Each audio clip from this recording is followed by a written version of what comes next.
Sometimes, the smallest thing, a scrap of paper, a single fingerprint, or even a piece of forgotten jewelry, can shatter the silence of a cold case. In 2023, a wedding ring, dusty and long forgotten, did just that. And what it revealed changed everything. There are moments in life that freeze in time.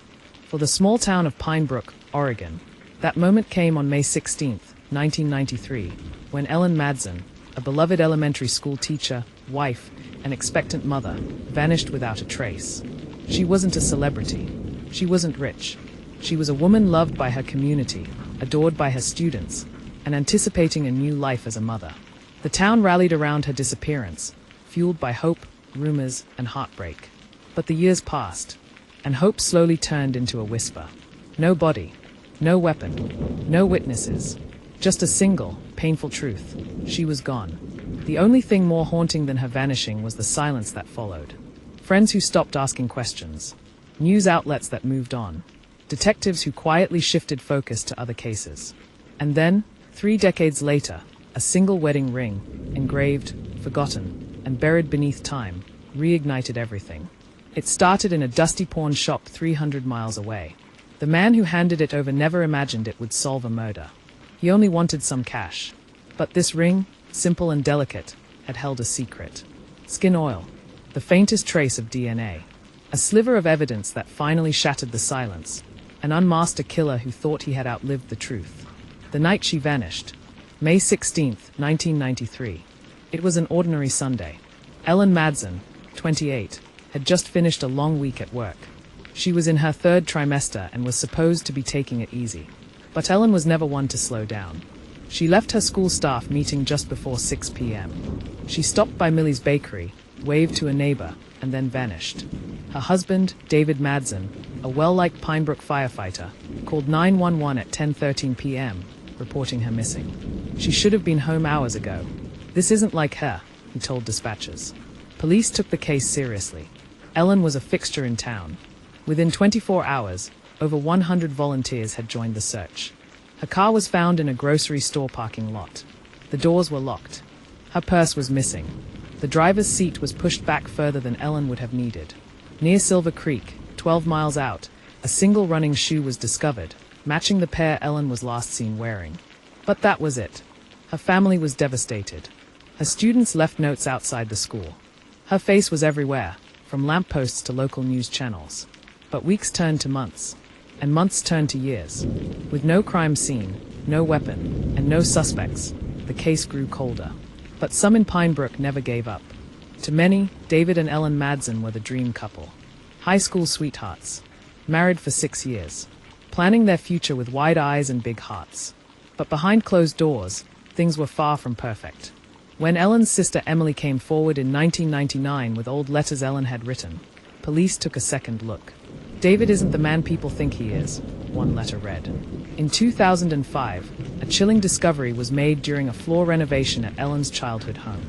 Hidden beneath a loose floorboard was her old diary. It painted a picture of a woman slowly breaking. He's angry all the time. He says it's stress, but I'm scared. Sometimes he stays out all night. He says it's work, but I smell perfume on his shirt. And one entry, dated just a week before she vanished, read, "If anything happens to me, look at David first." Still, police couldn't build a case without hard evidence. And David had an alibi. He was on shift that night. He passed a polygraph. He remained a free man. In 2007, he quietly remarried and moved 2 towns over. He never gave another interview. But the ring? That had always been missing. Until 2023. It started with a pawn shop. Mark Doyle, the owner of Spokane Value Exchange, was used to strange items. But when a young man named Caleb Norris brought in a worn gold wedding band, Mark's attention was piqued. There was something about the engraving. I checked our system, just in case. Inside the band, barely legible after all these years, it read, "Yours always, DM to EM." The item was flagged, then pinged against a national stolen and missing item database. 3 days later, the FBI came knocking. Caleb had no idea what he was holding. He had purchased a storage unit at an auction 6 months prior. Most of the contents were junk, but one locked trunk had piqued his curiosity. Inside were VHS tapes, old notebooks, photos, and a small box containing the ring. What he didn't know was that the ring would unravel the darkest secret in Pinebrook history. The tapes were disturbing. Police uncovered 43 VHS cassettes, each labeled only by date. Most contained footage of public places, parks, schoolyards, parking lots. Women were the consistent focus. One tape, dated May 3, 1993, showed Ellen walking through her neighborhood. The footage was taken from a distance, likely through a telephoto lens. It was surveillance. Obsessive. Chilling. The storage unit had once belonged to John Halbert, a retired firefighter who died in 2019 from liver failure. He had no known criminal record, but he had a connection to David Madsen. They had served in the same firehouse for over a decade. John's ex-wife, Clara, confirmed that he and David were close. Too close. They had some kind of pact. Secrets between them. He'd get these weird late-night calls and leave for hours. Inside the box of tapes, investigators also found handwritten notes. One read, D job 5/16, M to be paid. It was cryptic, but to detectives, it screamed conspiracy. Modern forensic science would prove to be the final piece of the puzzle. For 30 years, the wedding ring had been sitting unnoticed. But inside the hollow of the band, forensic experts found a minuscule buildup of skin oil.